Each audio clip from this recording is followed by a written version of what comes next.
بسم اللہ الرحمن الرحیم الحمدللہ رب العالمین والصلاة والسلام علی خاتم النبیین۔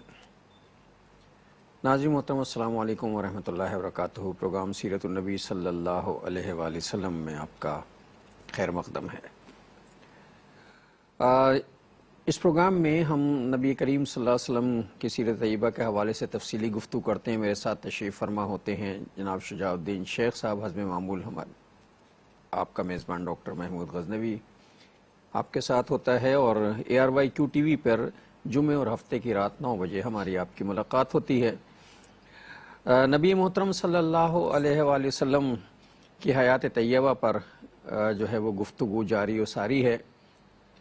نبی محترم صلی اللہ علیہ وسلم خاتم النبیین ہیں، انبیاء کرام کا سلسلہ آپ پر ختم کیا گیا، آپ کو اشرف الانبیاء بنایا گیا، اشرف مخلوق بنایا گیا، تمام مخلوقات میں اشرف قرار دیا گیا، انسانوں میں اشرف الخلق ہیں آپ۔ نبی کریم صلی اللہ علیہ وسلم کی حیات طیبہ ہماری زندگیوں کے لیے بہترین نمونہ قرار دی گئی ہے، اور آپ صلی اللہ علیہ وسلم جو دین لے کر آئے اس کا آغاز ہی جو ہے وہ علم کی فضیلت کے حوالے سے ہوا۔ اور نبی محترم کیا آئے، دنیا کی تاریکیاں مطلب جہالت کی تاریکیاں علم کی روشنی سے تبدیل ہو گئیں۔ آج بدنصیبی یہ ہے کہ ہم نے علم کو پس پشت ڈال دیا ہے، اور قرآن حکیم جو علم کا منبع ہے وہ مجھ سمیت سب لوگوں نے اسے ایک طرف کر دیا ہے۔ نتیجہ یہ ہوا کہ جہالتیں جو ہیں وہ ہماری زندگیوں کا حصہ بن گئی ہیں۔ پچھلا پروگرام جو ہے وہ علم کی فضیلت کے حوالے سے ہو رہا تھا، اس پہ بہت تفصیلی گفتگو ہوئی تھی، اور پہلا جو علم کا درجہ بیان کیا تھا شجاع صاحب نے وہ یہ تھا کہ علم جو ہے وہ فرض عین ہے، جو اپنی ذات کا اور رب کائنات کی ذات کا شعور اور عرفان عطا کرتا ہے۔ اور پھر بہت سی بات ہوئی تھی، شجاع صاحب سے ہم ریکیپ لیں گے تو پھر آپ کو سب چیزیں ریکال ہو جائیں گی، اور آج ہم پھر اسی سلسلے کو آگے بڑھائیں گے۔ السلام علیکم۔ وعلیکم السلام ورحمۃ اللہ کیسے مزاج وبرکاتہ۔ ہیں؟ الحمدللہ رب العالمین۔ آپ خیریت سے؟ اللہ کا شکر ہے۔ ہر دور کے کچھ تقاضے ہوتے ہیں، جیسے حضرت جو ہے موسیٰ علیہ السلام کے زمانے کی جو فضیلتیں تھیں وہ جادو عروج پر تھا، تو انہیں جادو کا معجزہ جو ہے وہ عصا کا معجزہ دیا گیا۔ حضرت عیسیٰ علیہ السلام کے زمانے میں جو چیزیں عروج پر تھیں، یعنی علم طب عروج پر تھا، تو آپ کو جو ہے وہ دیا گیا کہ آپ ہاتھ پھیرتے تھے اور جو ہے لوگوں پہ بإذن ربی صحت و شفا عطا فرما دیتے۔ رسول اللہ صلی اللہ علیہ وسلم کا زمانہ جو ہے قیامت تک کے لیے ہے، جو اعلیٰ جدید ٹیکنالوجی اور ایجادات کا زمانہ ہے۔ تو اللہ تعالیٰ نے سب سے زیادہ بڑا معجزہ جو دیا وہ قرآن دیا، اور علم کا معجزہ جو ہے رسول اللہ صلی اللہ علیہ وسلم کو عطا کیا، تاکہ آنے والے دنوں کے تقاضے پورے کیے جا سکیں۔ بجا فرمایا۔ بسم اللہ الرحمن الرحیم۔ اللہم صلی علی محمد وعلی آل محمد وبارک وسلم۔ رب اشرح لی صدری ویسر لی امری واحلل عقدۃ من لسانی یفقہوا قولی واجعل لی وزیرا من اہلی آمین یا رب العالمین۔ جیسے کہ آپ نے فرمایا کہ ہر دور میں لوگوں کے ہاں جس بات کو فضیلت کا باعث سمجھا جاتا تھا، یا وہ بات کہ جس کے بعد کسی اور عروج کا کوئی تصور لوگوں میں نہیں ہوتا تھا، اللہ تعالیٰ اس سے مطابقت رکھتا ہوا معجزہ اپنے پیغمبروں کو عطا فرماتا تھا۔ مثلا جیسے کہ آپ نے خود ارشاد فرمایا کہ موسیٰ علیہ السلام کا دور ہے تو لوگ جادو کو بہت اونچی شے سمجھتے تھے، تو اللہ تعالیٰ نے تو معجزات عطا فرمائے۔ پیغمبر تو معجزہ پیش کرتا ہے اللہ کے حکم سے، اور وہ جو عصا کے کمالات تھے وہ معجزہ تھا اللہ سبحانہ وتعالیٰ کی طرف سے۔ اور جادوگر تو آپ کو پتہ ہے کہ وہ تو بیچارے دنیا پرست ہوتے ہیں، اور ان کو دنیا کو کوئی منصب محدود علم ہے ان کا، محدود علم ہوتا ہے۔ اسی طرح طب کا آپ نے ذکر کیا عیسیٰ علیہ السلام کے تعلق سے، اور اب نبی اکرم صلی اللہ علیہ وسلم کے تعلق سے، کہ آپ کی حیات طیبہ سے لے کے اب قیامت تک کا جو دور ہے وہ علم کا دور ہے۔ اسی لیے اللہ تعالیٰ نے سورہ قلم کے آغاز میں نون والقلم وما یسطرون، قلم کی بھی قسم کو بیان فرمایا۔ پہلی وحی میں قلم کا ذکر آتا ہے، علم کا ذکر آتا ہے، اقراء کا تذکر آتا ہے۔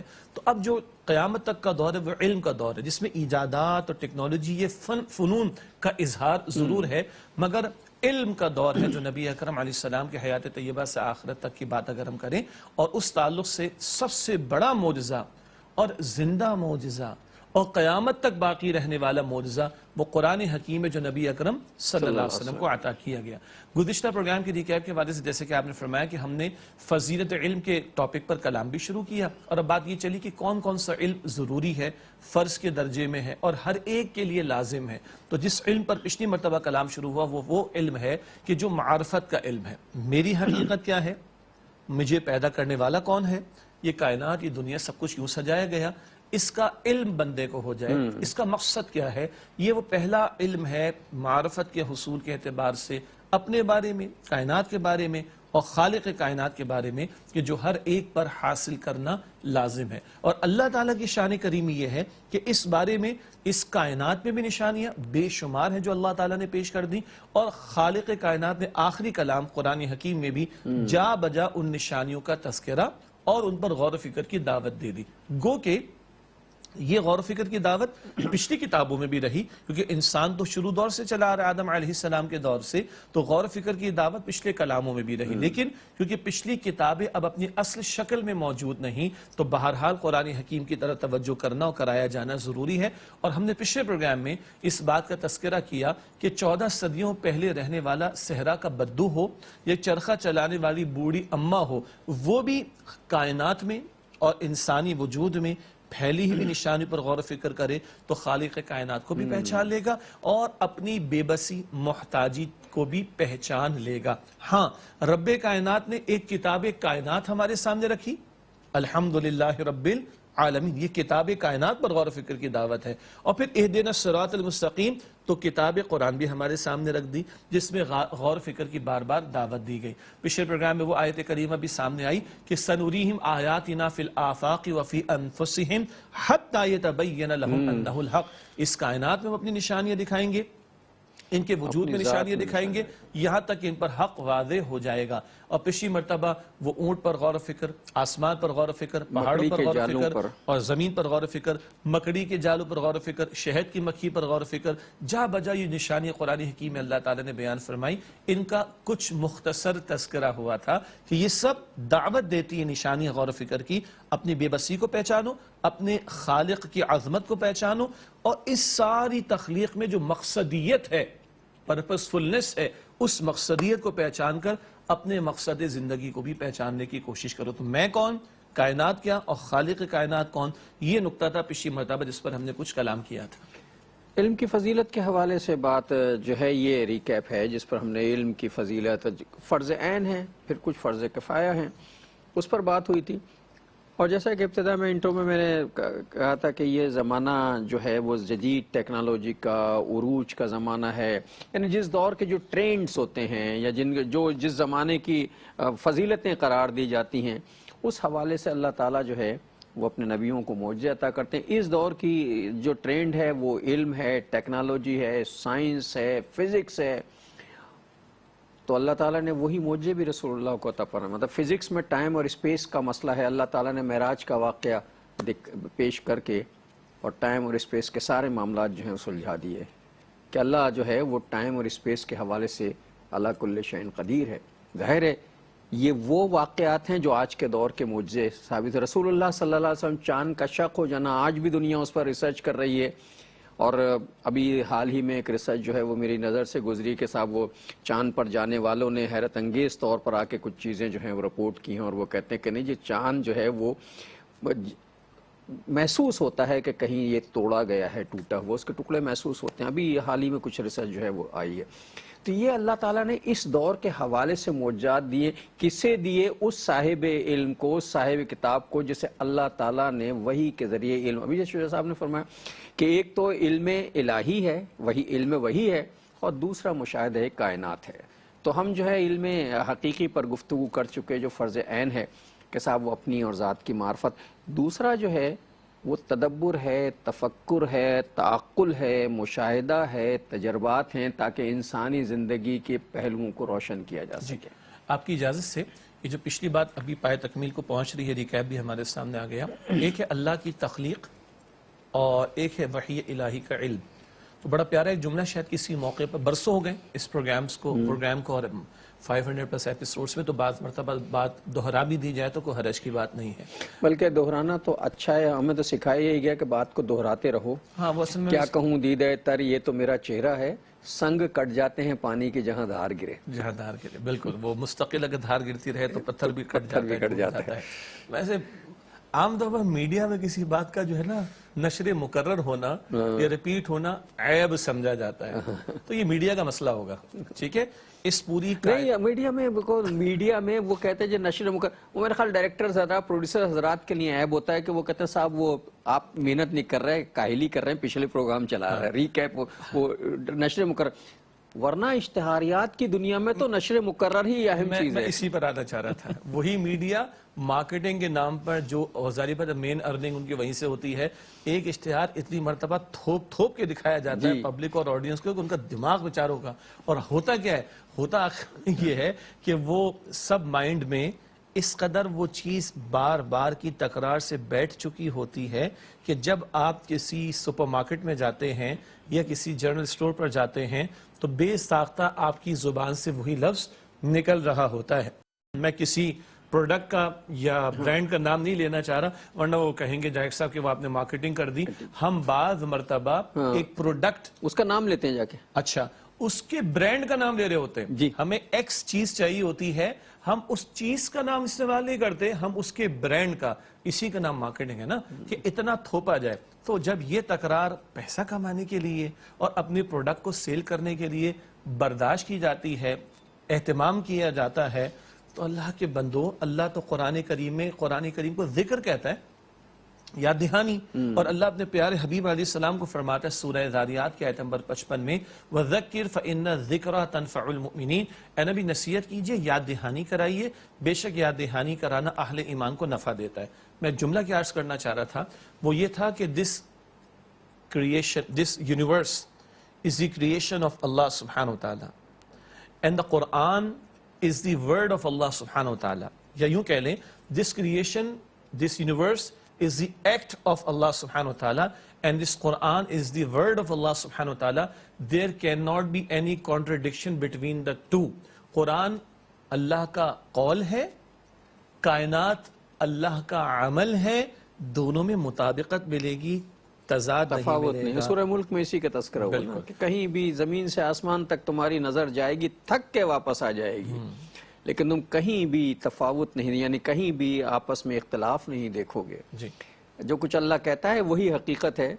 ایک وقفہ لیتے ہیں پھر آ کے بات کریں. السلام علیکم ورحمۃ اللہ وبرکاتہ. ویلکم بیک ناظرین. وقفے کے بعد پروگرام سیرت النبی صلی اللہ علیہ وآلہ وسلم میں آپ کا خیر مقدم ہے. بات تکرار سے شروع تھی. شجاع صاحب نے بڑی اچھی بات جو ہے وہ ذہنوں میں ڈالی کہ یہ جو تکرار ہے یہ چیزوں کو یقین دہانے. اصل جو ایڈورٹائزنگ ہے جسے ہم اشتہاریات کا فن کہتے ہیں، اس فن میں اصل میں جو اشتہار ہے اس میں کسی چیز کی تکرار کا مطلب اشتہار جو ہے وہ کسی پبلسٹی اور سیلز تو ہے جسے ہم کہتے ہیں، اصل میں ایک ایٹیچیوڈ کا نام ہے. ہم ایک ایٹیچیوڈ بنا رہے ہوتے ہیں، ایک رویہ. اشتہار کے ذریعے جو ہے پروڈکٹ یا جو بھی چیز ہم سیل کر رہے ہیں اس کا ایک رویہ کریٹ کر دیتے ہیں. بیان ہی یہی ہے کہ ہم اتنی تکرار کسی چیز کی کریں کہ وہ ہمارا رویہ بن جائے. چنانچہ ہمیں بھی اسلام میں یہ تعلیم دی گئی. حضور صلی اللہ علیہ وسلم جب کوئی گفتگو فرماتے تو 3 مرتبہ دہراتے تھے اسے، ٹھہر ٹھہر کر کہتے تھے. بعض مرتبہ کچھ مثالیں ہیں حضور علیہ السلام نے کوئی تذکرہ 9 مرتبہ تک بیان فرمایا ہے. تو تکرار جہاں فہم دینا ہو، جہاں تیقن پیدا کرنا مقصود ہو، جہاں دل و دماغ میں کوئی بات بٹھانا مقصود ہو، وہاں تکرار عیب نہیں بلکہ ضرورت ہوا کرتی ہے. ضرورت بھی ہوتی ہے اور مطلب حسن بھی ہے.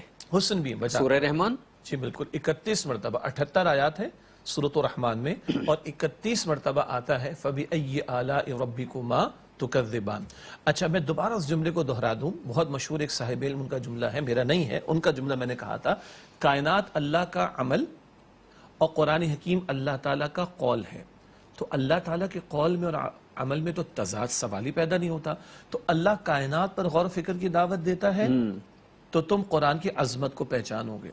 تم قرآن کریم پر غور کرو تو وہ قرآن حکیم اس کائنات پر غور و فکر کی دعوت دیتا ہے. تو یہ دونوں ایک دوسرے کے لیے لازم و ملزوم کی حیثیت میں اس معنی ہے جتنا کائنات پر غور کریں گے عظمت قرآن واضح ہوگی، جتنا قرآن کریم پر غور کریں گے وہ کائنات پر غور و فکر کی دعوت دے گا. اور اس سب کا حاصل کیا ہے؟ ہر فرد، تمام لوگوں کو اللہ نے ذہنی صلاحیت ایک نہیں دی ہے. بدو صحرا میں رہنے والا ہو اور ایک شخص شہر میں رہنے والا ہو، فرق ہوگا دونوں کے مائنڈ سیٹ کے اندر، لیکن جس کو کہتے ہیں نا فطرت انسانی میں اللہ کا تعارف پوٹینشلی پرائمریلی بنیادی طور پر موجود ہے. کبھی کبھی بڑی اچھی بات اللہ تعالیٰ نے یاد دلا دی، کبھی کبھی غفلت کے پردے پڑ جاتے ہیں. اچھا ہم سب اقرار کر کے آئے تھے نا، اللہ نے عہد الست میں ہم سے وعدہ لیا تھا، الست بربکم، اللہ نے فرمایا کہ میں تمہارا رب نہیں؟ ہم سے کہا اللہ تو ہمارا رب ہے. غالباً پچھلے پروگرام یا اس سے پہلے بھی اس کا تذکرہ آیا تھا. تمام انسانوں کی روحوں کو حدیث مبارک ہے بخاری شریف میں اللہ نے کھڑا کیے، اپنے رب ہونے کا اقرار کرایا، اس کے بعد سلا دیا گیا. اب ہر بندہ دنیا میں آتا ہے 4 مہینے کا، حدیث مبارک بخاری شریف کی روح پھونک دی جاتی ہے، پھر وہ بچہ پائے تکمیل کو پہنچتا ہے، ماں کے بطن سے باہر آتا ہے. اندر فطرت میں تو اللہ کا تعارف ہے، کبھی غفلت کے پردے پڑ جاتے ہیں تو اللہ تعالیٰ آیات عطا کرتا ہے. آیات کی 3 قسمیں ہیں. آیت نشانی کو کہتے ہیں، آیات آفاقی ہم نے بات کی تھی، کائنات میں نشانیاں، آیات انفسی ذات میں نشانیاں، آیات قرآنی قرآن حکیم میں نشانیاں. نشانی کیا ہوتی ہے؟ اس کو انگلش میں ہم ایک سائن کہتے ہیں. نشانی سے کوئی ایسی بات جو ماضی میں وقوع پذیر ہو چکی، ہم بھول چکے ہوتے، وہ یاد آ جاتی ہے. دوست نے ہمیں مثال کے طور پر ایک گھڑی یا کوئی اسمارٹ فون یا کوئی قلم گفٹ میں دیا تھا، دوست چلا گیا، کوئی رابطہ نہیں، ملک سے باہر چلا گیا، رابطہ نہیں ہے. کبھی وہ گھڑی پین کہیں ہم نے رکھ دیا، کچھ عرصے بعد اوقات تو سالوں گزر جاتے ہیں، ہم اپنے گھر کی کوئی صفائی کر رہے ہوتے ہیں، کبرڈ کو صاف کر رہے ہوتے ہیں، کوئی ٹرنک میں چیزیں رکھی ہوتی ہیں صاف کر رہے ہوتے ہیں، گھڑی سامنے آ جاتی ہے، وہ قلم سامنے آ جاتا ہے. کون یاد آتا ہے؟ دوست یاد آ جاتا ہے. اس نشانی نے میرے علم میں اضافہ نہیں کیا، ایک علم مجھے تھا وہ تحت الشعور میں چلا گیا، وہ سب کانشیس لیول پر چلا گیا. نشانی دیکھ کر مجھے وہ بات یاد آ گئی. تو کائنات میں نشانیوں کو دیکھ کر اللہ یاد آتا ہے، وجود میں نشانیوں کو دیکھ کر اللہ یاد آتا ہے، قرآن پاک کی نشانیوں پر غور و فکر سے اللہ یاد آتا ہے. اور یہ اللہ تعالیٰ کا فطری اسلوب ہے. اس کے لیے ہر بندے کا انٹلیکچوئل ہونا ضروری نہیں، سائنٹیفک مائنڈ سیٹ رکھنے والا ہونا، فلاں نوعیت کا کوالیفائڈ ہونا ضروری نہیں ہے. یہ نشانی صحرا کے بدو کو بھی، 14 صدیوں پہلے چرخہ چلانے والی بوڑھی اماں کو بھی، بکریوں کی رکھوالی کرنے والے بوڑھے کو بھی سمجھ آ جاتی تھی، آج بھی سمجھ آ سکتی ہے. یہ جو تفکر ہے، یہ جو تدبر ہے، اور یہ جو غور و فکر کرنا ہے اس کائنات میں، انفس و آفاق، اپنی ذات میں اور آفاق میں، وہ ہے کہ شعور انفس و آفاق سے ملا یہ سبق کہیں نہیں ہے مگر پھر بھی ہر جگہ تو ہے. یعنی ایک ایک پتے کو اگر دیکھیں تو اللہ کی معرفت حاصل. میں نے پچھلی مرتبہ شاید پروگرام میں کہا تھا کہ آپ ذرا نیم کے پتوں کو جس طرح کے کنگورے بنے ہوتے ہیں وہ دیکھ لیجئے، سدا بہار کے پتے اٹھائیے، اس کے پتوں کی جو شیپ بنا ہوا ہے، جس طرح جس گولائی کے ساتھ، یعنی 5 پتیاں ہوں گی، 6 پتی نہیں ہوگی. جس درخت میں 6 پتیاں ہیں اس میں 6 پتیاں ہوں گی، 7ویں تفاوت نظر نہیں آئے گا. اللہ کا اللہ مصور ہے، اللہ تخلیق کار ہے، اللہ خالق ہے، احسن الخالقین ہے. جو چیز بنائی ہے اتمام کر دیا حجت کا، اپنی خوبصورتی کا، حسن کا. اللہ جمیل و یحب الجمال، اللہ خود بہت حسین ہے. اور وہ تو ظاہر قیامت میں اللہ جب اپنا دیدار کرائے گا تب پتہ چلے گا، لیکن یہ کائنات میں بکھری ہوئی نشانیاں بتاتی ہیں کہ اللہ بہت حسین ہے. بالکل. وہ کہتے ہیں نا مصور کی مہارت کا اندازہ اس کی تصویر کشی، اس کی پینٹنگ سے ہوتا ہے. تو خالق کے حسن کی عظمت کو دیکھنا ہو تو ایک درجے میں اس کی تخلیق میں جو خوبصورتی ہے، حسن ہے، اس کو دیکھ کر اندازہ کیا جا سکتا ہے. اور آپ کو یاد ہوگا پچھلی مرتبہ وہ شہد کی مکھی کے چھتوں کی تعداد اور ان سوراخوں کا ایکولی میجرڈ ہونا اور ڈیزائننگ پہ دیکھیں. کبھی اسے کیمرے سے فوکس کر کے دیکھیں آپ رکھ کے سامنے، یا ویسے ہی مؤدب سا لگا، وہ جیسے ایک ہیرا تراشا جاتا ہے نا ایک خاص طریقے سے کر سے. آپ دیکھیں اس طرح چوکور کنگورے بنے ہوئے ان کے وہ ہوتے ہیں باقاعدہ، اور سب کی پیمائش بالکل برابر سیم ہوتی ہے بالکل، یعنی ان کا رقبہ بھی برابر ہوتا ہے. پھر یہ کہ کتنے میں آپ سے گفتگو ہم کہتے ہیں جب اس میں ہم تفکر کرتے ہیں تدبر کرتے ہیں 100 چیزیں نہیں. شہد کی مکھی کے بارے میں جو ریسرچ ہے وہ یہ کہ شہد کی مکھی کے آگے جو 2 ڈنک ہوتے ہیں یہ جب راستہ بھول جاتی ہے تو ان ڈنکس کے ذریعے جو ہے سگنلز دیتی ہے جسے دیکھ کے ہم نے جو ہے بلوٹوتھ بنایا ہے. اللہ اکبر. وہ سگنلز جو ہیں وہ جاتے ہیں دوسری مکھیوں کو, انہیں پتہ چل جاتا ہے وہ بھٹک گئے, وہ پھر اسے لینے آتی ہیں. اور سائنس نے بتایا کہ باقاعدہ لیکن ان کے اپنے ایک راستے مقرر اللہ تعالیٰ کے, انہی راستوں سے ہو کر گزرتی ہیں. کوئی بھٹک جائے تو یہ اس طرح. چیوٹی جب چل رہی ہوتی, چیوٹی کا تذکرہ بھی قرآن میں موجود. اچھا یہ ساری چیزیں ہم باہر سے نہیں کر رہے, سب قرآن میں موجود ہے. پوری سورت کا نام بس اس کا یہ مطلب نہیں کہ سورت النحل, نحل شہد کی مکھی کو کہتے شہد کی مکھی ہے, نمل ہے, چیوٹی قرآن کریم تذکرہ کرتا ہے. تو یہ جو چیوٹی ہے آپ کبھی دیکھیں کہ اللہ تعالیٰ نے چیوٹی کو جو سینس عطا کی ہے, کیا قدرت پر یقین رکھنے اور اللہ کو ماننے کے لیے اتنا نہیں.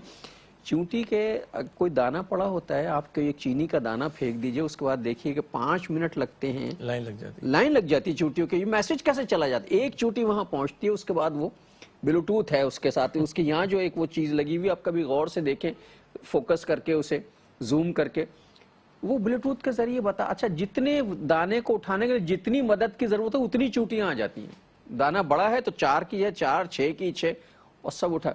ایسا نہیں ہوتا کہ وہ اٹھا کے لے جا رہی ہوں اور راستے میں بیٹھ کے کھا بھی لیتی ہوں. یہ کام صرف انسان کرتا ہے. صحیح بات ہے. اسی لیے کبھی بات اٹھی نا کہ یہ قرآن کریم, یہ بات پہلے بھی غالباً ذکر میں آئی, اتنا عظیم کلام ہے تو اس میں چیوٹی کا ذکر, چیوٹی کا, مکھی کا, مکڑی کا اور شہد کی مکھی کا یہ ذکر آ رہا ہے. آج جب یہ حیرت انگیز حقائق سامنے آ رہے ہیں تو انسان دنگ رہ جاتا ہے. یہ ہے وہ علم کا میدان کہ جہاں نبی مکرم علیہ السلام کو قیامت تک زندہ و جاوید رہنے والا معجزہ قرآن حکیم عطا کیا گیا. یہ آج جو ہم بات کر رہے ہیں کچھ حقائق کی, ظاہری بات ہے میں اس فیلڈ کا شخص نہیں ہوں, ایک لے مین, ایک عام آدمی کی حیثیت میں چند حقائق پر گفتگو کر رہا ہوں, اور آپ کی بھی ڈائریکٹلی یہ فیلڈ نہیں ہے, سیم فیلڈ ہی, انٹرسٹ ہے, چیزیں دیکھتے رہتے ہیں. تو جو اس فیلڈ کے لوگ ہوں گے جب ان کو بٹھائیں گے تو کہاں کچھ کیا کچھ بتائیں گے. جو ابھی ریسنٹلی ڈسکور ہوا, آج ہم 2021 میں بیٹھے, 1972 میں ریسرچ شہد کی مکھی کے بارے میں سامنے آئی. آج ہم 2021 میں بیٹھے ایمبریولوجی کے بارے میں 1982-83 میں, یعنی تخلیق انسانی کے مراحل اور انسانی تخلیق اور اس کے مراحل اور اعضاء کی ڈیولپمنٹ کا جو ذکر کیا جاتا ہے وہ ایمبریولوجی کی فیلڈ ہے. 1980-81 کے لگ بھگ پروفیسر کیتھ مور ایک مشہور شخص تھا, اس نے جب قرآن حکیم کی آیات کا مطالعہ کیا تو وہ دنگ رہ گیا. وہ کہہ رہے یہ سوال ہی پیدا نہیں ہوتا کہ یہ حقائق جو آج ہمارے سامنے ہیں یہ 14 صدیوں پہلے کیسے کوئی بیان کر سکتا ہے. وہ اسلام تو نہ لایا لیکن ماننے پر مجبور ہوا کہ یہ کسی انسان کا کلام نہیں ہو سکتا. کتنی چیزیں ایسی, وہ کہتے ہیں نا کہ اس کائنات پہ اگر غور و فکر کرو گے, تفکر کرو گے تو عجیب عجیب چیزیں. یہ جو عدت کا معاملہ ہے خواتین کی, مطلب وہ شوہر مر جائے تو عدت جب تک پوری نہ ہو تو دوسرا نہ کہنا کیا, اس پر اب جو ہے وہ ایک یونیورسٹی نے باقاعدہ ریسرچ کی, اور ریسرچ کرنے کے بعد وہ ہکا بکا رہ گیا کہ قرآن نے یہ فیصلہ کیوں کیا ہے, اور انہوں نے اس کو ثابت کیا کہ بھئی یہ قرآن کا فیصلہ جو ہے وہ پاک دامنی کی مثال ہے جو دنیا میں کہیں اور نہیں ملتی. تو یہ سارے معاملات, یعنی قرآن کے ہر چیز پہ ریسرچ کی جائے, تحقیق کی جائے, تفکر کیا جائے تو ایک نئی کائنات جو ہے وہ کھلتی چلی آتی ہے. ابھی جیسے چیوٹی کا تذکرہ ہو رہا تھا, یہ بات تو ایک جو ہے وہ چینل پر جو یہ ساری ڈسکوری کرتے ہیں ان کے ایک چینل پر یہ سب چیزیں آ چکی ہیں کہ چیوٹی کے جو نیچے جو بل بنے ہوتے ہیں اس کے اندر ایک پوری ٹاؤن پلاننگ ہوتی ہے, جو جس سے انسان نے سیکھا ہے کہ ٹاؤن پلاننگ ہوتی ہے کیسے. ان کے ویئر ہاؤسز ہوتے ہیں جہاں یہ اپنے دانوں کو سٹاک کرتے ہیں, ان کے میٹرنیٹی ہومز ہوتے ہیں, جی ان کے انڈے جو ہے سیو کرنے کی جگہ ہوتی ہے باقاعدہ, ان کے کلینکل ایریاز ہوتے ہیں جہاں بیمار چیوٹیوں کا علاج کیا جاتا ہے, ان کو کوارنٹین کہہ لیں, جو کچھ بھی کہہ لیں, اثرات سے بچانے کے لیے. اب یہ کتنا عجیب لگ رہا ہوگا نا ہمارے ناظرین, لوگ کہہ رہے ہوں گے یہ کیا بات ہو رہی ہے. تو چیک کیجئے, یہ مشاہدہ, یہ علم ہے جس کے بارے میں قرآن کہتا ہے تفکر کرو. اگر ان چیزوں پر, یعنی چیوٹی اتنی سی چیزیں اس پر تفکر کرو گے تو اتنی چھوٹی سی چیز پر تفکر کرو, اتنا بڑا رب جو ہے وہ یاد آئے گا. اللہ اکبر کبیرہ, اللہ اکبر کبیرہ. اسی لیے قرآن حکیم بار بار غور و فکر کی دعوت دیتا ہے. کبھی اللہ تعالیٰ نے ارشاد فرمایا سورہ آل عمران کی آیت نمبر 190 میں, ان فی خلق السماوات والارض واختلاف اللیل والنہار لآیات لأولی الالباب، یقیناً آسمان و زمین کی تخلیق میں اور رات دن کے بدلتے نظام میں عقل مند لوگوں کے لیے نشانی ہے۔ کبھی اللہ تعالیٰ فرماتا ہے وَفِي أَنفُسِكُمْ أَفَلَا تُبْصِرُونَ، اللہ فرماتا ہے تمہارے اپنی جانوں میں اللہ کی معرفت کی نشانیاں موجود ہیں، کیا تم غور و فکر نہیں کرتے؟ کبھی قرآن کہتے ہیں أَفَلَا يَتَدَبَّرُونَ الْقُرْآنَ أَمْ عَلَىٰ قُلُوبٍ أَقْفَالُهَا، سورہ محمد صلی اللہ علیہ وسلم آیت نمبر 24 ہے۔ کیا یہ قرآن کریم پر غور و فکر نہیں کرتے؟ کیا ان کے دلوں پر قفل یعنی تالے پڑ چکے ہیں؟ کبھی اللہ سبحانہ وتعالی فرماتا ہے سورہ صاد کی آیت نمبر 29 میں کتاب انزلناہ الیک مبارک لیدبروا آیاتہ ولیتذکر اولو الالباب، اے نبی علیہ السلام یہ برکت والی کتاب ہم نے آپ کو عطا فرمائی تاکہ لوگ اس میں تدبر کریں، غور و فکر کریں، اور عقل مند لوگ اس سے نصیحت حاصل کرنے کی کوشش کریں۔ تو یہ وہ کتاب ہدایت، یہ کتاب انقلاب بھی، اور یہ نبی پاک علیہ السلام کو جو بہت سارے معجزے عطا کیے گئے ان میں سے زندہ و جاوید معجزہ۔ اور ہاں یاد آیا قرآن حکیم میں سورہ رحمان تو ہم سے تلاوت کرتے ہیں کل یوم ہوا فی شأن، ہر آن ہر روز اللہ ایک نئی شأن میں ہے، یعنی اللہ کی قدرت کے نئے نئے نظارے ہر آن ہمارے سامنے کھلتے چلے جا رہے ہیں، ٹھیک ہے۔ اسی طرح قرآن جیسے اللہ کی قدرت کے عجائبات کا ذکر کرتا ہے، اللہ کے نبی علیہ السلام نے قرآن حکیم کے عجائبات کا ذکر فرمایا۔ آپ نے فرمایا کہ لا تنقضی عجائبہ، طویل حدیث جامع ترمذی میں ایک جملہ ہے۔ ایک وقفہ لے لیں؟ جی بالکل ناظرین ایک وقفہ لے لیں، یہ ایسی چیزیں ذکر کرنا ضروری ہے تاکہ پتہ چلے تفکر ہوتا کیا ہے۔ السلام علیکم ورحمۃ اللہ وبرکاتہ، ویلکم بیک ناظرین، وقفے کے بعد پروگرام سیرت النبی صلی اللہ علیہ وآلہ وسلم میں آپ کا خیر مقدم ہے۔ بات تفکر کی ہو رہی تھی اور وقفے سے پہلے جو ہے شجاع صاحب ایک حدیث مبارکہ جو ہے وہ بیان کر رہے تھے، میں نے اس لیے وقفہ لے لیا کہ حدیث ہے، توجہ سے ذرا سنی جائے تو ساری چیزیں کھل کے سامنے آتی ہیں۔ جی، جس طرح بات ہم عرض کر رہے تھے کہ سورہ رحمان میں اللہ تعالیٰ کی شان کریمی بیان ہوئی اور اس کی عظمت بیان ہوئی کہ کل یوم ہوا فی شأن، ہر روز اللہ ایک نئی شأن میں ہے۔ ایک ترجمہ کیا جاتا ہے ایک نئے حال میں، کیا مراد؟ اللہ کی قدرت کے نئے نئے نظارے کھلتے چلے جا رہے ہیں۔ قرآن کریم نے کبھی فرمایا تھا نا کہ ہر شے کو اللہ تعالیٰ فرماتا ہم نے جوڑے میں بنایا، آج انسان دنگ رہ گیا، نباتات میں جوڑے نکل آئے، جی جمادات میں جوڑے نکل آئے، ٹھیک، اب تو پہاڑوں میں میل فیمیل کے جوڑے نکل آئے، جی ہم نے جیولوجی کا علم جو ہے وہ پروف کر رہا ہے، پروف کر رہا ہے۔ عجیب، جب فرسٹ ٹائم میں نے سنا عجیب لگا تو ایک صاحب نے کہا بیٹا ابھی تو کچھ آپ کو بتایا نہیں، ان میں صرف جوڑے نہیں ہوتے، ان کی نسلیں ہوتی ہیں پوری۔ اللہ اکبر کبیرہ، جی پہاڑوں کے اندر، پہاڑوں میں آپ دیکھیں نا ماربل کی ایک پوری نسل ہے، جی ایک خاص قبیلے کہیں گرین ہے تو وہ پورا جینیٹک سسٹم جیسے ہوتا ہے پورے گرین ہی ملیں گے ماربل، کہیں یلو ہوں گے تو یلو ہی ملیں گے آپ کو۔ اسی طرح ہم نے ایٹم کو بریک کیا تو الیکٹران پروٹون کا بھی ہمیں اس میں جوڑا نکل آیا، اور اللہ تعالیٰ نہ جانے کل آئندہ آنے والی نسلوں کو اور کتنے کتنے جوڑے دکھا دے گا۔ ضمن ایک نقطہ ہے، دنیا کا جوڑا بھی آخرت ہے، ہر شے اللہ کہتا ہے ہم نے جوڑے جوڑے بنائی۔ بہرحال تو ہر آن ہر روز اللہ کی عظمت کے نئے نظارے سامنے آئیں گے۔ اسی طرح میں عرض کر رہا تھا وقفے سے پہلے، اللہ کے نبی مکرم صلی اللہ علیہ وسلم نے فرمایا ایک طویل حدیث جامع ترمذی شریف میں، اس میں آپ نے فرمایا کہ لا تنقضی عجائبہ، اس قرآن حکیم کے عجائبات کبھی ختم نہیں ہوں گے۔ اچھا، عجیب ایک تو اردو میں ہم استعمال کرتے ہیں انوکھا، عربی میں عجیب انوکھے کے لیے بھی ہے، انگریزی میں یونیک کو کہا جائے گا، ریمارکیبل کو کہا جائے گا، اور اردو میں اور ترجمہ کریں تو عجیب عمدہ، خوبصورت، انوکھا، بالکل ایسا کہ جس کا تصور ممکن نہ ہو۔ تو حضور فرماتے ہیں صلی اللہ علیہ وسلم قرآن حکیم کے عجائبات کبھی ختم نہ ہوں گے۔ اب جو ہم نے پچھلے پروگرام میں بات کی، پچھلے ایپیسوڈ میں، اور آج تھوڑی سی بات کی، یہ بہت مختصر بات ہے۔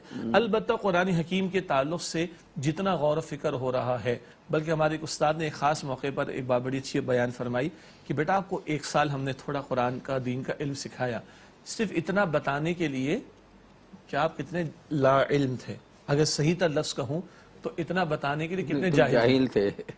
1 سال پڑھا ہے، ہاں قرآن کریم پڑھا، حدیث مبارک پڑھی، تھوڑا ترجمہ پڑھا، تھوڑا اپنے قرآن کو تشریح سے پڑھا، کچھ آپ کے علم میں تو یہ پتہ چلے کہ جاہل کتنے تھے۔ تو اللہ کی قسم جتنا ہم قرآن کو ان ڈیپتھ پڑھتے جائیں گے اپنی جہالت کے احساس بڑھتا چلا جائے گا۔ یہ حقیقت ہے یہ، اور علم کا اعزاز بھی ہے، علم کا معجزہ کہہ لیں یا کرشمہ و کرامت کہہ لیں، یہ ہے کہ جتنا آدمی کے پاس علم آتا جاتا ہے اسے اپنی جہالت کا احساس اتنا ہی ہوتا جاتا ہے۔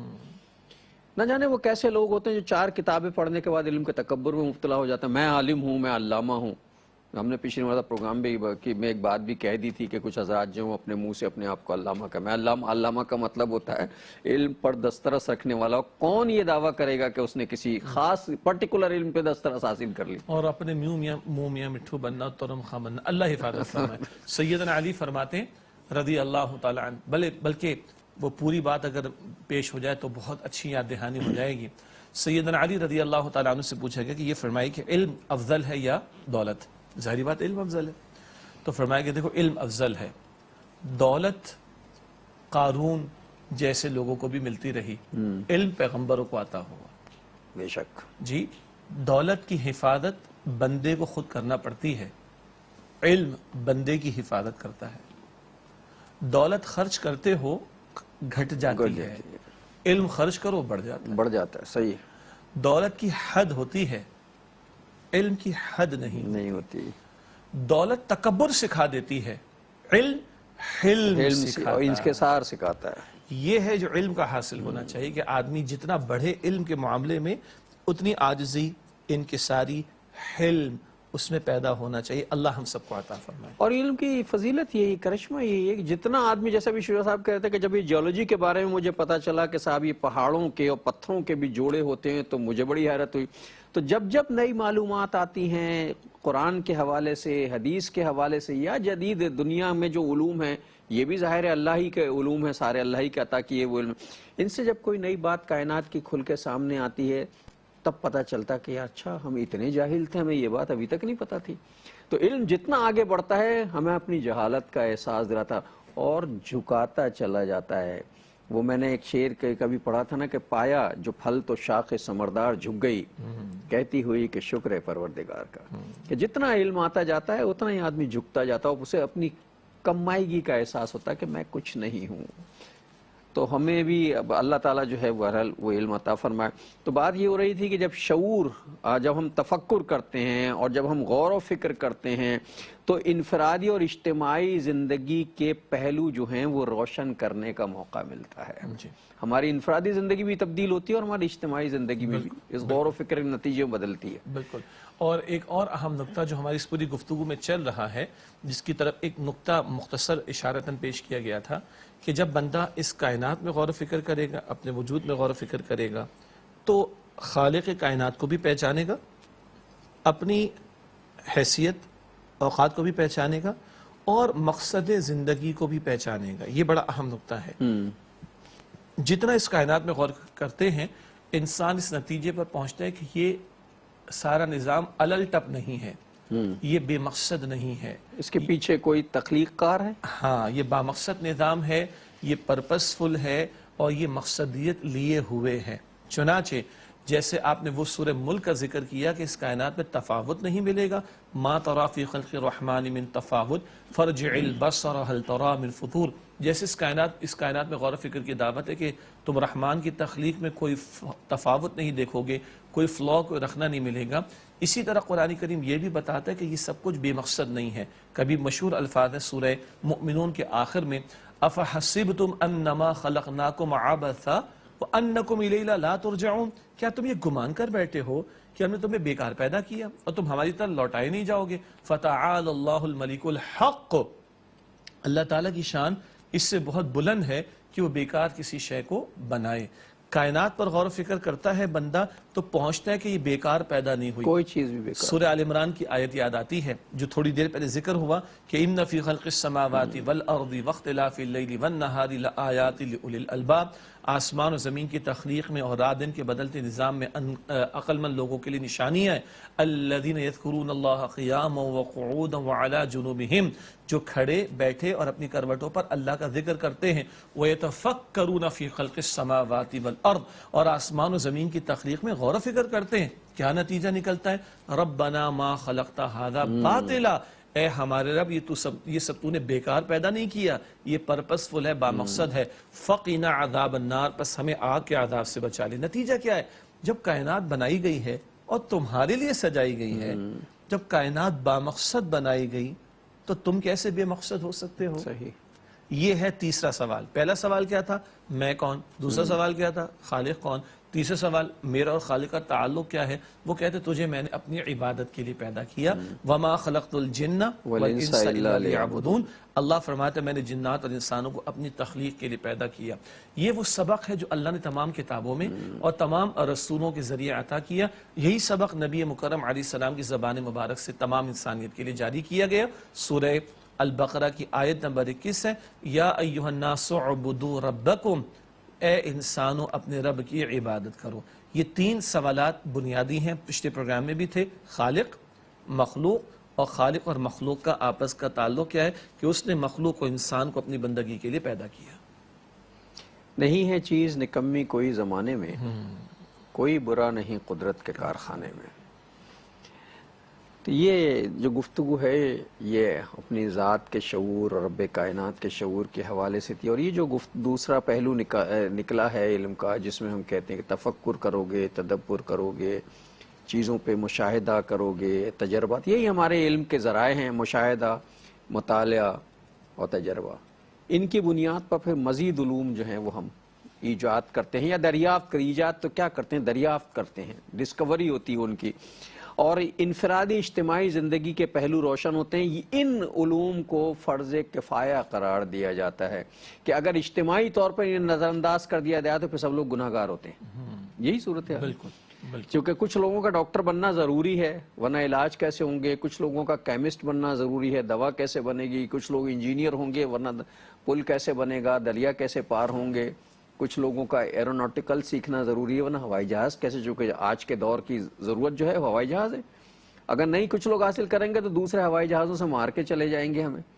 تو جس دور کی جو ضرورتیں ہیں ان کا علم حاصل کرنا فرض کفایہ ہے جو کچھ لوگوں پر لازم ہے. بالکل. یہی اجتماعیت کا وہ تصور ہے کہ جہاں افراد انسانی زندگی بسر کر رہے ہیں تو وہ تنہا اکیلے زندگی بسر نہیں کر رہے، بلکہ اللہ تعالیٰ نے نظام ایسا بنایا کہ ان بندوں کو ایک دوسرے کے ساتھ ایسے جوڑ دیا کہ وہ ایک دوسرے کے ظاہری اسباب کے تحت محتاج ہو گئے. ظاہری اسباب کے کوئی بیمار ہوگا تو ڈاکٹر کے پاس دوا کے لیے جائے گا. اچھا ڈاکٹر اس کو دوا تو لکھ کے دے دے گا لیکن ڈاکٹر اپنے بچے کو پڑھا نہیں سکتا تو اس کو لامحالہ کسی اسکول میں اپنے بچوں کو ایڈمیشن کروانا پڑے گا. اچھا جی اسکول جانے والا اور ڈاکٹر کے پاس جانے والا، ان کی 2 ضروریات تو پوری ہو رہی ہیں مگر ان کو کپڑے کی ضرورت بھی پیش آئے گی تو کپڑا نہ اسکول سے ملے گا نہ ڈاکٹر کے پاس سے ملے گا. اس کے لیے ایک کپڑا ٹیکسٹائل والے کی ضرورت پڑے گی. یعنی پورا نظام کائنات جو ہے تعاون برائے تعاون کے اصول پر چاہیے. تو ایک لقمہ روٹی کا میں اپنے منہ میں ڈالتا ہوں، ذرا اس کے پیچھے دیکھیے تو ہوتا کیا ہے. جی بیج کے ڈالنے سے لے کر آٹا پس کر نہیں بلکہ توے سے روٹی اتر کے میرے سامنے آنے تک جی آدمی حیرت زدہ رہ جاتا ہے. کیا جی اور توے میں جو روٹی بنا رہے ہیں وہ گندم کہاں سے آئی تھی؟ تو وہ بیج ڈالنے سے لے کر ایک لقمہ میرے وجود میں زبان پر آنے تک کس قدر اللہ کے وسائل ہیں. مخلوقات کو اس نے لگا رکھا ہے کیونکہ وہ اسباب کے تحت دنیا کو چلا رہا ہے. اس نے نظام ایسا بنایا، وہ اسباب کا پابند نہیں ہے، بندے اسباب کے پابند ہیں. تو اس تناظر میں اگر دیکھیں تو آپ نے بجا فرمایا کہ جب ہم اجتماعی سطح پر معاملات کو دیکھیں گے تو کچھ جن کو ہم علوم کہتے ہیں، فنون کہتے ہیں، صلاحیتیں کہتے ہیں، ان کا حصول بھی شرعی اعتبار سے فرض کفایہ کے درجے میں آ جائے گا. اس کے بغیر زندگی گزر نہیں سکتی. اب یہ چونکہ تعاون برائے تعاون کا ایک نیا کانسیپٹ جو ہے وہ آیا ہے اس وقت، اور ظاہر ہے یہ ان چیزوں پر غور کرنا، تفکر کرنا بہت ضروری ہے. اور یہ تفکر کریں گے تو پتہ چلے گا کہ رب کائنات نے کیسا نظام ایک بنایا ہے. اور وہی ہے، مطلب وہ جو ایک مصرع ہے نا بڑا مشہور سا کہ کوئی تو ہے جو نظام ہستی چلا رہا ہے، وہی خدا ہے. وہی خدا ہے. آج کا پروگرام ختم ہو رہا ہے، حدیث ہدیہ کروا دیں، پھر انشاءاللہ اگلا پروگرام یہیں سے شروع کریں گے. نبی اکرم صلی اللہ علیہ وسلم نے ارشاد فرمایا کہ من احب للہ وابغض للہ واعطى للہ ومنع للہ فقد استکمل الایمان. جس سے محبت کی تو اللہ کے لیے، کسی سے نفرت بھی رکھی تو اللہ کی خاطر، کسی کو کچھ دیا تو اللہ کی رضا کے لیے، کسی سے کچھ روکا بھی تو اللہ ہی کی خاطر، اس نے اپنے ایمان کی تکمیل کر لی. یہ جامع ترمذی شریف کی بھی روایت ہے. اور اس کے ساتھ ہی ناظرین محترم ہمارے آج کے پروگرام کا وقت ختم ہوا. زندگی بخیر انشاءاللہ اگلے پروگرام میں ملاقات ہوگی. اس وقت تک کے لیے جناب شجاع الدین شیخ اور اپنے میزبان ڈاکٹر محمود غزنوی کو اجازت دیجیے. اللہ نگہبان، والسلام علیکم ورحمۃ اللہ وبرکاتہ۔